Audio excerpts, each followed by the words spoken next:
Good evening everybody, welcome back to the channel. Tonight we are looking at Nvts Semiconductor, which you can see over the course of Friday's trading was up by 4.8%. Over the course of tonight's video we're going to be speaking about this and I'll be giving you all of my personal thoughts and opinions. If you do enjoy the episode, do make sure to leave a like and subscribe to the channel, but as always please do remember, I am not a financial advisor and this is not financial advice, so make sure you're doing your own research and coming to your own conclusions. Now first things first, and jumping into tonight's video, there are a few things that I'd like to pay attention to. One of which is the fact that we are indeed beginning to see this one move in the right direction as of Friday's trading. You can see this one is slowly beginning to step up again in the right direction, and the question now becomes, will we face resistance here as we have done in the past? I'm looking at numbers such as, of course, the $9 mark, where we have essentially seen the stock reject at some point in late Friday.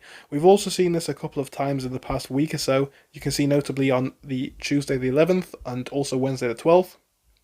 And if you go back a bit more historically, you've seen the same on the 6th of October. So clearly this is a moment to watch out for. If you can see a break above here, I think you could easily be looking for a push onto numbers such as $9.50, possibly even as high as $9.90 or even $10. If you're not able to see this, I think you could be seeing the stock come back down, touching on numbers such as $8.35, maybe $8.30, numbers that we've seen in the past.